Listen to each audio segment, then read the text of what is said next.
5 दिसंबर 1945 की दोपहर के ठीक 2:10 पे यूएस नेवी के 5 टॉर्पीडो बॉम्बर एयरक्राफ्ट फ्लोरिडा से एक साथ इकट्ठे उड़ान भरते हैं। यह एक 3 घंटे का रूटीन ट्रेनिंग मिशन था, जिसे फ्लाइट 19 का नाम दिया गया।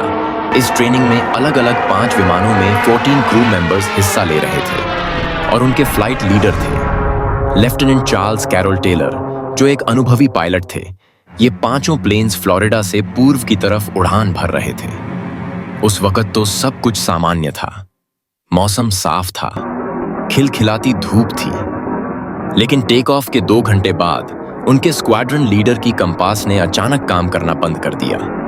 उन्होंने अपना बैकअप कंपास निकाला, लेकिन बैकअप कंपास भी फेल हो गया। इसलिए वो अपनी वास्तविक स्थिति नहीं जान पा रहे थे। उन्होंने अन्य प्लेन्स के पायलट्स से पूछा, लेकिन उनके उपकरण भी रहस्यमयी तरीके से काम नहीं कर रहे थे। जिसके बाद लेफ्टिनेंट चार्ल्स कैरोल टेलर ने रेडियो ट्रांसमिशन पर बिल्कुल ही कंफ्यूज कर देने वाले मैसेजेस भेजे। फिर अचानक ही मौसम बिगड़ने लगा। शाम के 4:56 पर टेलर को लगता है कि उनके प्लेन्स गल्फ ऑफ मैक्सिको के ऊपर उड़ रहे हैं और उन्होंने सोचा कि फ्लोरिडा वापस जाने के लिए पूर्व की तरफ उड़ना पड़ेगा। तो उन्होंने बाकी प्लेन्स को पूर्व उड़ने का आदेश दिया। लेकिन कुछ क्रू मेंबर्स को लगा कि वो पहले से ही फ्लोरिडा के पूर्व में उड़ रहे हैं और उन्हें वापस जाने के लिए पश्चिम की तरफ उड़ना चाहिए। इसके बाद एक प्लेन्स ने रेडियो ट्रांसमिशन भेजा, जिससे पता चला कि कुछ क्रू मेंबर्स को लगता था कि उन्हें वापस घर जाने के लिए पश्चिम की तरफ उड़ना चाहिए। लेकिन मौसम और बिगड़ने लगा। जल्दी ही सूर्यास्त होता है और फिर रात का अंधेरा। इस पॉइंट पर ऐसा माना जाता है कि प्लेन्स वास्तव में फ्लोरिडा से 370 किलोमीटर पूर्व में थे। शाम के 7:04 पे टेलर से आखिरी रेडियो ट्रांसमिशन मिलता है। इसके बाद 5 प्लेन्स हमेशा हमेशा के लिए गायब हो जाते हैं। नमस्कार दोस्तों, मैं हूं आरके और आप देख रहे हैं इंस्टा ज्ञान। दोस्तों, आज की इस वीडियो में हम बरमूडा ट्रायंगल के रहस्यों से पर्दा उठाने की कोशिश करेंगे और साथ ही जानेंगे कि ये जगह इतनी रहस्यमयी क्यों है। लेकिन वीडियो शुरू करने से पहले अगर अभी तक आपने हमारे इस चैनल इंस्टा ज्ञान को सब्सक्राइब नहीं किया है, तो इसे सब्सक्राइब करके बेल आइकॉन का बटन दबा दीजिए, ताकि आपको भी हमारी नई वीडियो की जानकारी मिलती रहे। और अगर ये वीडियो आपको पसंद आए तो इसे लाइक और शेयर करना मत भूलना। तो चलिए, आइए शुरू करते हैं विस्तार से।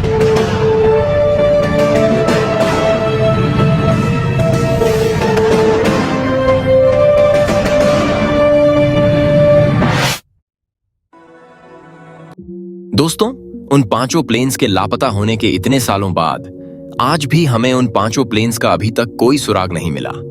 इतना ही नहीं, इन 5 प्लेन्स के गायब होने के बाद 13 लोगों के क्रू के साथ एक search and rescue Mariner aircraft उड़ता है, जो इन 5 प्लेन्स को ढूंढने निकले थे।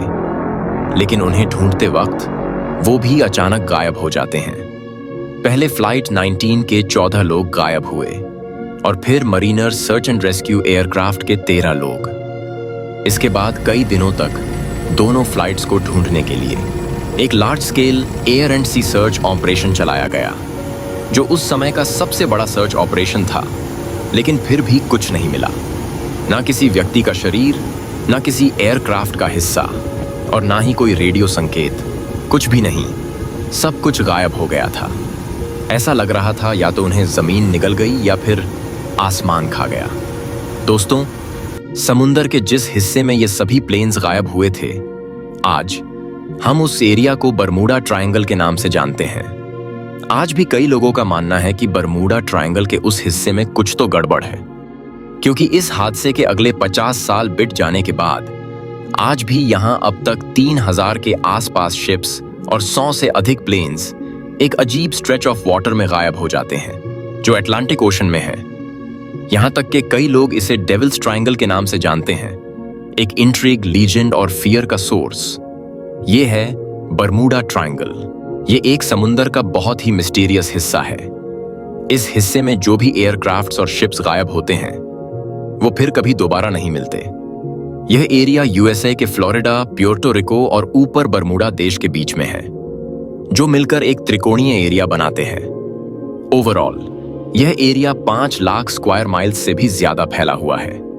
दोस्तों, बरमूडा ट्रायंगल नया नहीं है, बल्कि इसके किस्से 500 साल से भी ज्यादा पुराने हैं। 1492 में जब क्रिस्टोफर कोलंबस न्यू वर्ल्ड ढूंढने निकल रहे थे, तब उन्होंने रिपोर्ट किया कि जब वो समुंदर के इस हिस्से से गुजर रहे थे तो उनके कंपास ने काम करना बंद कर दिया। और एक रात जब उन्होंने अपने शिप से आसमान की ओर देखा तो उन्हें एक अजीब सी रोशनी दिखी, एक अजीब रोशनी जो एक आग का गोला लग रही थी। और उन्होंने देखा वह आग का गोला आसमान से गिरकर समुंदर के उसी हिस्से में चला गया। और यहीं से इस मिस्ट्री की शुरुआत हुई थी।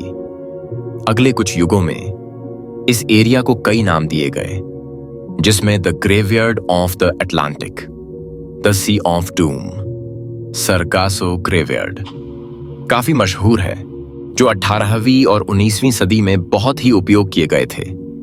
लेकिन इसका बरमूडा ट्रायंगल नाम पहली बार 1964 में उपयोग किया गया। दरअसल 1964 में विंसेंट एच कडिस ने इस जगह पर एक आर्टिकल लिखा था जिसका title the deadly Bermuda triangle था। यह पहली बार था जब बरमूडा ट्रायंगल फ्रेज उपयोग किया गया। इस आर्टिकल में पिछले कई दशकों में बरमूडा ट्रायंगल में हुई रहस्यमयी घटनाओं का सारा विवरण दिया गया था। साथ ही उन्होंने इस आर्टिकल में सबको लिंक करने की कोशिश भी की थी। उन्होंने ये क्लेम करते हुए लिखा कि समुंदर के इस एरिया में कुछ तो विचित्र है, जिस वजह से इतने सारे एयरक्राफ्ट और शिप्स गायब हो गए। हालांकि इस आर्टिकल में इस प्रॉब्लम के बारे में कोई एक्सप्लेनेशंस नहीं थी कि यह सब क्यों होता है। पर इस आर्टिकल से बरमूडा ट्रायंगल की मिस्ट्री और भी ज्यादा पॉपुलर हो गई। इतनी पॉपुलर कि बाद में इस पर कई और बुक्स और नॉवेल्स लिखी गईं, कई फिल्म्स और कंप्यूटर गेम्स बने, यहां तक कि बरमूडा ट्रायंगल पर सॉन्ग्स भी बने। दोस्तों, अगर हम इस जगह से संबंधित कुछ और घटनाओं की बात करें तो एक और हॉरिफाइंग घटना साल 1918 में हुई थी, जिसमें यूएसएस साइक्लॉप्स शामिल था, जो यूएस नेवी के सबसे बड़े और फास्टेस्ट शिप्स में से एक था। यह यूएस नेवी का बहुत महत्वपूर्ण एसेट था, खासकर तब जब अमेरिका वर्ल्ड वॉर 1 में हिस्सा लेने ही वाला था। इसका उपयोग ट्रूप्स और कोयला ट्रांसपोर्ट करने के लिए होता था। 4 मार्च 1918 को 306 लोग यूएसएस साइक्लॉप्स पर बोर्ड थे, जो वॉशिंगटन के पास एक सिटी वेस्ट इंडीज बाल्टीमोर से ब्राजील जा रहा था। लोगों के अलावा यह शिप 11,000 टन मैंगनीज ले जा रहा था। यह यात्रा 9 दिन की थी। डिपार्चर के वक्त तो सब कुछ ठीक था, मौसम साफ था, किसी भी तूफान की कहीं कोई आशंका नहीं थी। लेकिन डिपार्चर के थोड़े ही वक्त के बाद शिप ने एक अजीब सा मैसेज भेजा, इससे पहले कि कोई समझ पाता कि यह मैसेज क्या है। यह मैसेज शिप का आखिरी मैसेज बन गया। इस शिप के यात्रा शुरू होने के बाद इसकी कहीं कोई खबर नहीं मिली। यह शिप अचानक कैसे गायब हो गया, जिसका झटका सबको लगा। यूएस नेवी का इतना बड़ा शिप, जिस पर पूरी नेवी का दामोदार था, अचानक कैसे गायब हो सकता है, जो आज भी एक पहेली है। दोस्तों, अगर आपको यह घटना मिस्टीरियस नहीं लगती, तो एक और घटना भी है जो इससे भी ज्यादा डरावनी और रहस्यमयी घटना है। दरअसल 1881 में एक 210 फीट लंबा शिप एलन ऑस्टिन लंदन से न्यूयॉर्क जा रहा था। पहले तो सब कुछ सामान्य था, लेकिन रास्ते में अचानक एक अनजान शिप क्रू मेंबर्स को दिखता है। काफी करीब आने के बाद पता चला कि यह शिप पूरी तरह से खाली है, जिस पर कोई इंसान नहीं था। एलन ऑस्टिन के कैप्टन को लगा कि यह एक ग्रेट अवसर है।